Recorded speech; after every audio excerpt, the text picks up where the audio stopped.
Perdana Menteri, tolong lihat masalah rumah-rumah pasukan keselamatan ini. Saya kerap ke balai polis. Sekarang ni kurang sikit. Dulu ni lepas ceramah tidak lock up. Lepas ceramah tidak lock up. Bila kita pergi ke balai polis, ada kadang-kalanya polis masih pakai typewriter zaman P. Ramlee.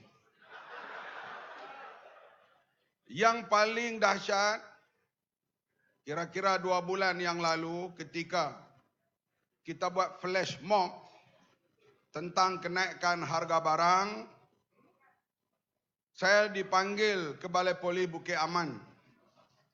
Di situ tingkat 2. Itu tempat orang-orang besar. Kalau nak dipanggil oleh polis, itulah tempat orang besar. Aku ni orang besar lah bekas menteri. Saya pergi tu saya terkejut. Saya berjalan tu, lantainya pecah habis. Saya kata ini Balai Polis Bukit Aman kah? Balai Polis Seberang Tok Doi? Atau Balai Polis Kuala Nerang? Lepas interview dah sampai berjam-jam semua, saya nak terkencing. Pergilah bilik air. Air tak ada. Ayo. Terpaksa kita usung tu pergi ke bilik air lain. Air tak ada.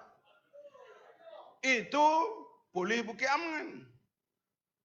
Pasal apa bangunan begitu teruk? Kita tanya awak tak repair. Duit tak ada. Hadirin sekalian, mana pergi duit? Inilah yang kita sebut dalam semua majlis penerangan kita. Negara Malaysia ni kaya. Kaya raya.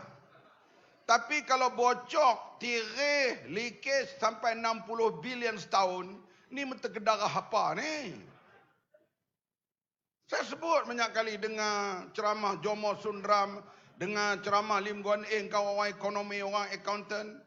Saya antara percaya dengan tidak, memang ada. Betul kan ni yang mereka cerita ni? Betul kan leakage, tirih begitu? Tapi bila kita peluang jadi menteri, kita tubuh jawatan kuasa, siasat, buat jawatan kuasa ni dia ada kuasa. Saya tuduh, ngakoming rasuah. Ngakoming.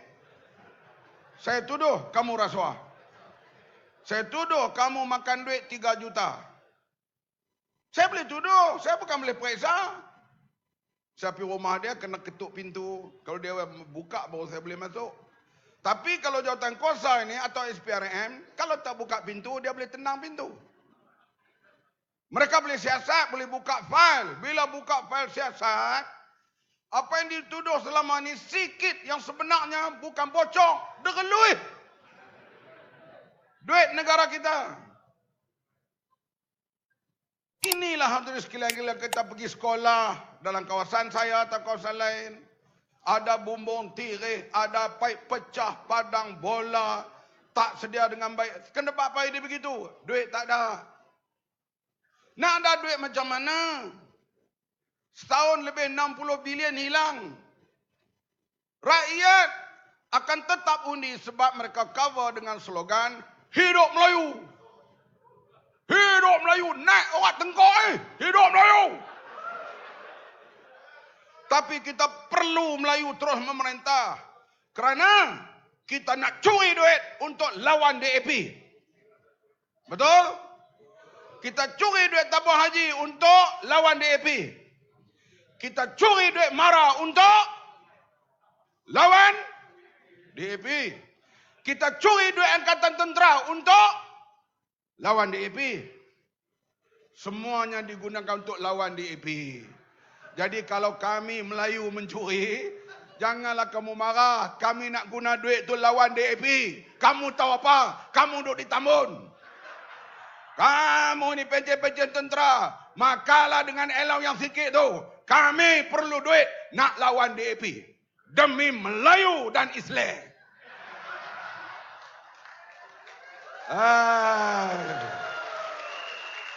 Sampai bila rakyat nak dibohongi oleh nasionalisme Melayu bohong ini. Bila kita buat siasatan dan kita buat pendakwaan, Allah mah terkejut. Projek 1.2 bilion nak buat elektrik untuk sekolah-sekolah orang miskin di Sarawak tu.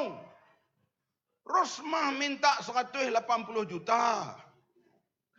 180 juta.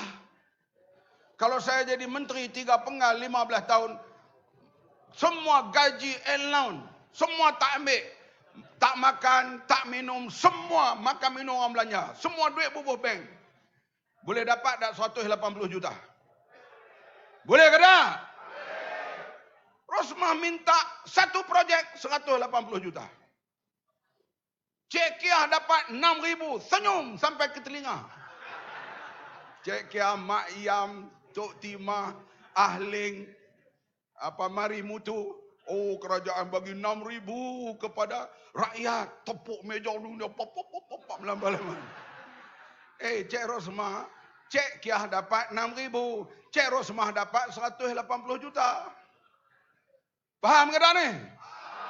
Ni bekas-bekas tentera, bekas polis yang duduk sini ni, faham ke tak? Duk faham duk undi, berapa lagi UMNO BN tu?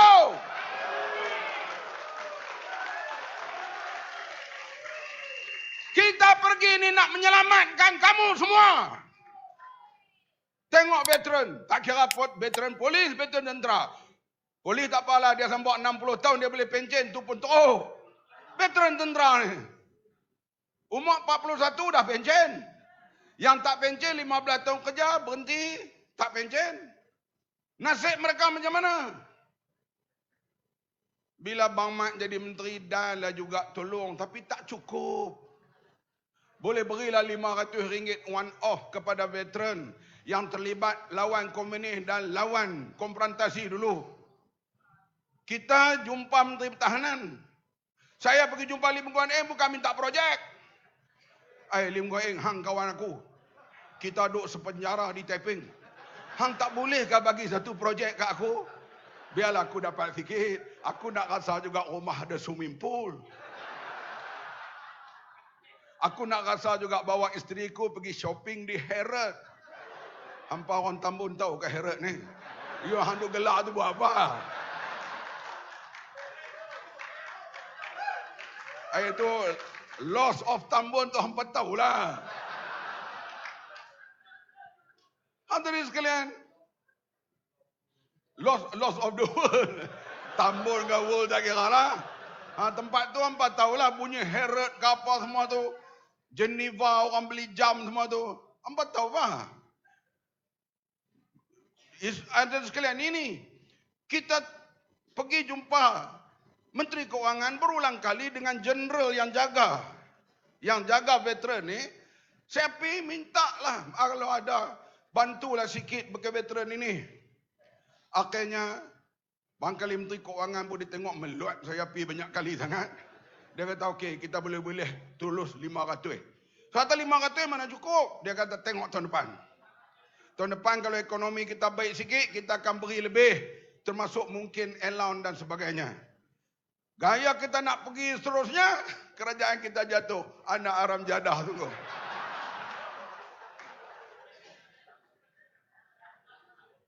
Hadirin sekalian.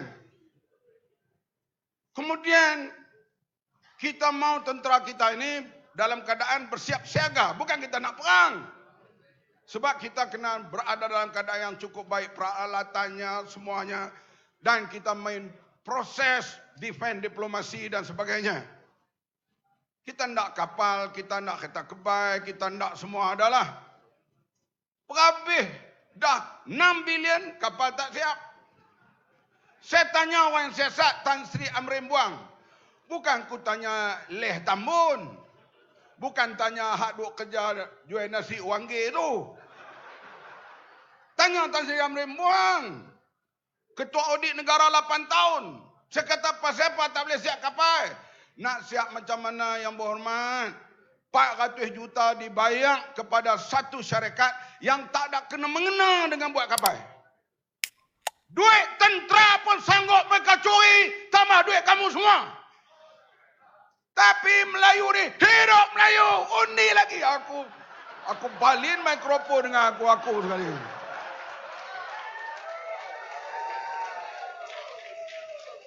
Datuk Seri Anwar, bila jadi Perdana Menteri esok, saya yakin dia selalu bercakap, di Malaysia ni, yang miskin terus papa, yang kaya terus kaya. Saya yakin dia bercakap tu dia akan buat.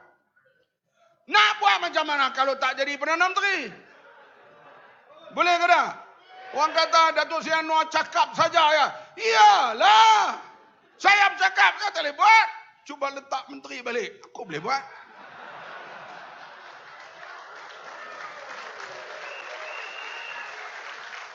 Lah, kita bersyarah lah. Sebab itu tuan-tuan kata, selalu orang sebut, Datuk Seri Anwar Ibrahim ni layak. Dia seorang pemimpin terkenal di peringkat antarabangsa. Di UNESCO, di United Nations, di negara orang Islam, di semua tempatlah forum antarabangsa. Ya, dia terkenal. Ya, dia hebat. Kalau kita menang tak cukup kerusi, duk hebat situlah dia. Kau duk balik cerotor kun bila pun. Tapi kalau 19 hari bulan November pukul 1 pagi kita Pakatan Harapan telah capai 112 kerusi, maka pukul 10 pagi besok dengan motosikal mai ambil Datuk Seri tang mana dia ada. Di rumah dia Sungai Long kah? Dia duduk di pejabat Jalan Gasing kah? Duduk di pejabat Tropicana kah? Motor mai ambil apa? Untuk pergi angkat sumpah di hadapan Yang di-Pertuan Agong sebagai Perdana Menteri. Tapi kita kena menanglah di Tambun, kena menang di Parit, kena menang Ipoh Timur, kena menang Ipoh Barat, kena menang Bukit Gantang, kena menang di Taiping, kena menang di Teluk Intan, kena menang di Larut. Faham ke tak? Ini Anwar sebagai Perdana Menteri. Tengok Parit kalah. Kena menang Parit Buntang. Saya tak sebut Parit Buntang. Parit Buntang ni dah confirm menang.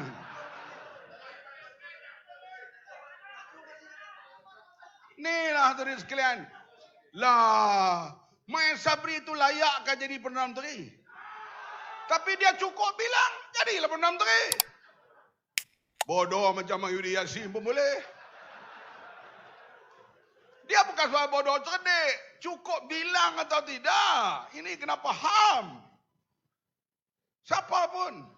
Kalau dia cukup bilang, dapat sokongan, dapat di Perdana Menteri. Sebab itu bukan hanya kena menang di Tambun. Tolonglah. Dia beradik di Larut, Kuala Kampung tu. Hak duk motong getah tu, tangan pun bau skrap. Main supermarket tu, cuci air sabun, 3 hari baru hilang. Hak jenis tu, dia kira UMNO jaga. DAP akan tawan Malaysia. Nanti Cina perintah apa nak jadi kita. Barang mahal, harga simen mahal, sayur mahal, ayam mahal, telur ayam mahal. Tak apa, Melayu merintah. Kalau Cina merintah, apa nak jadi? Selalu soalan itu ditanya. Tak apalah, kami baliklah kepada UMNO. Menang lagi jenis peja ni. Peja ni memang dia suka bercakap soal ayak. Sebab kita tahu dia suka benda-benda gitu. Ayak ni, ayak ayo ni. Jadi hadirin sekalian, baik itulah kita bekerja kuat ya semua ya.